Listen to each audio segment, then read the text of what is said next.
Hello everyone, welcome to my YouTube channel legal mimicry. आज का जो हमारा टॉपिक रहेगा वो रहेगा वाइट कॉलर क्राइम। आज हम जानेंगे वाइट कॉलर क्राइम क्या होता है, उसके बारे में और उसके कारण क्या होते हैं। हम बात करें कंटेंट्स के बारे में, उसमें हम करेंगे वाइट कॉलर में introduction, definition, forms of white collar crime, causes, impact, important areas where white collar crime are found, legal provision in India, और लास्ट में हम करेंगे रेमेडीज। हम बात करते हैं इंट्रोडक्शन की। White collar crime means non-violent crime committed by educated or high-status people for financial gain. It involves fraud, cheating, or misuse of power instead of physical force. The term was introduced by Edwin Sutherland in 1939.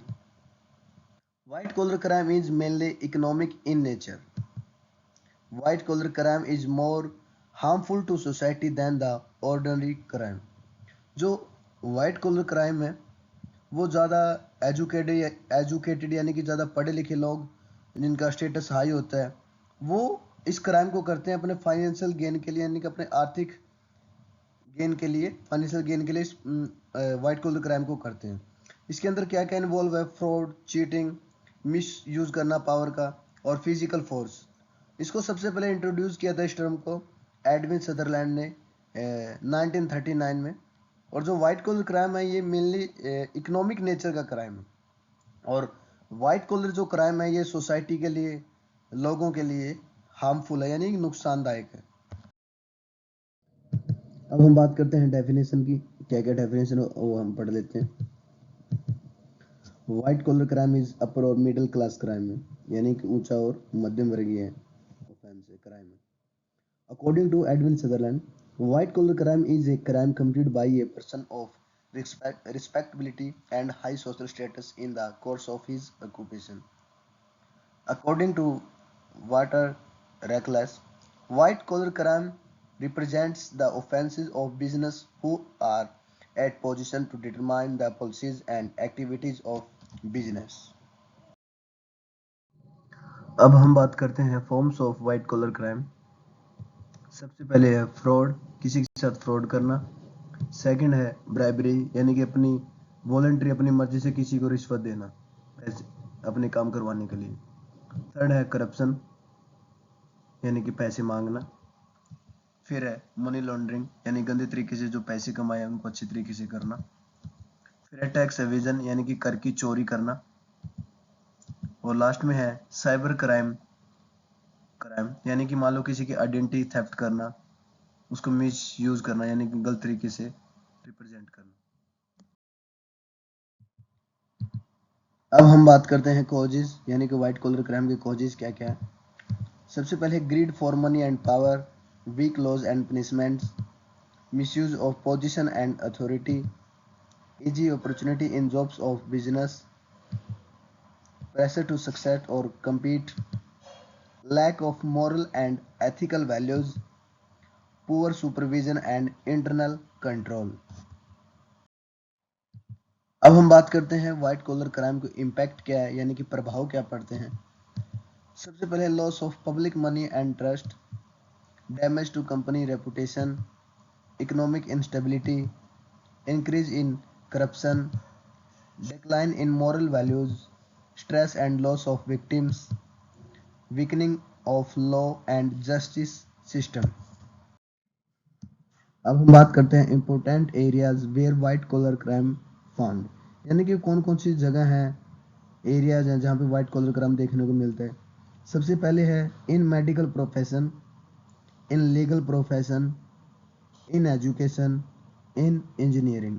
ये जो चार areas हैं, यानी कि जहाँ पे white collar crime जहाँ पे ज़्यादा मिलता है, यानी कि देखा जाता है। अब हम बात करते हैं लीगल प्रोविजन इन इंडिया, यानी कि व्हाइट कॉलर क्राइम के लिए जो लीगल प्रोविजन है वो कौन कौन से लीगल प्रोविजन है जो व्हाइट कॉलर क्राइम के अगेंस्ट है। सबसे पहले हम बात करते हैं भारतीय न्याय संहिता BNS, Covers offenses like cheating, Section 318, forgery, Section 336, criminal breach of trust, Section 316, and fraud-related crimes. It forms the base for punishing dishonest act in business and administration. यानी कि भारतीय न्याय संहिता के अंदर सेक्शन 318 कोई किसी का चीटिंग करता है, सेक्शन 336 फॉर्जरी और क्रिमिनल ब्रीच ऑफ ट्रस्ट यानी किसी के साथ विश्वासघात करता है, सेक्शन 316 एंड फ्रॉड से रिलेटेड यानी धोखाधड़ी से रिलेटेड है। उन सबको पनिश करना चाहिए जो बिजनेस और एडमिनिस्ट्रेटिव प्रशासन के अंदर ऐसी चीजें करते हैं। नेक्स्ट हम बात करते हैं prevention of corruption act 1988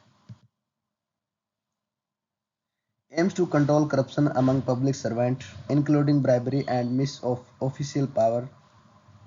It empowers agencies like the CBI to investigate and prosecute corruption cases.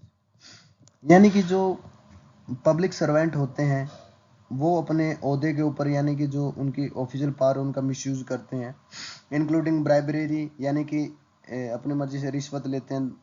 तो कुछ एजेंसियों को उनको पावर दी गई है, उनमें उनको इन्वेस्टिगेट कर सके, उन करप्शन केसेस को डील कर सके, उनमें से सीबीआई है। अब हम बात करते हैं prevention of money laundering act 2002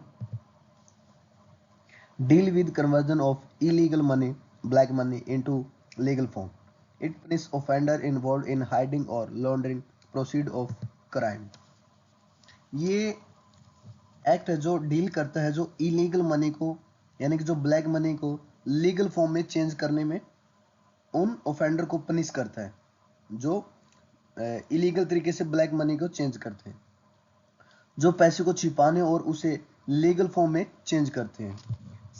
second है companies act 2013 regulates corporate governance and prevents insider trading, false accounting and fraud by company officials. Section 447 specifically defines and punishes corporate fraud.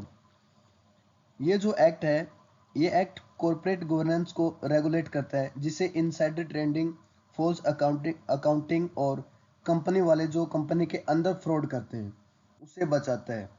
और इसकी जो सजा है जो सेक्शन यानी 447 है उसके अंदर लिखी गई है कंपनीज एक्ट में।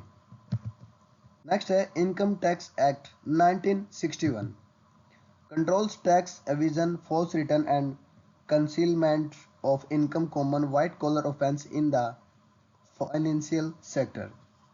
यानी कि जो ये एक्ट है ये डील करता है उन ऑफेंसेज जो फाइनेंशियल सेक्टर से रिलेट करते हैं, जो रिलेट है। ये कंट्रोल करता है जो झूठे रिटर्न हो गए और जो अपनी इनकम छिपाते हैं उनसे ये रिलेट करता है।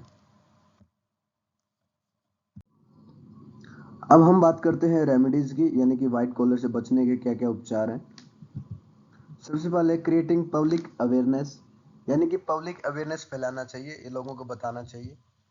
Strong regulatory laws and punishment for white collar crime यानी कि व्हाइट कॉलर क्राइम करने वालों के लिए स्ट्रिक्ट लॉज और पनिशमेंट बनाना चाहिए यानी होनी चाहिए। थर्ड है a separate chapter of white collar crime और occupational crime incorporated in BNS यानी कि जो बीएनएस में व्हाइट कॉलर क्राइम को लेके एक सेपरेट चैप्टर में बताया गया है।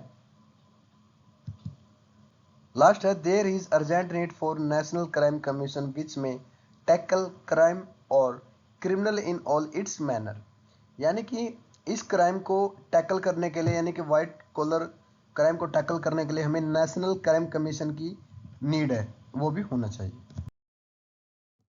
और लास्ट में थैंक यू। वीडियो अच्छी लगे तो लाइक करें, शेयर करें और लीगल मिमिक्री चैनल को सब्सक्राइब करें। Thank you.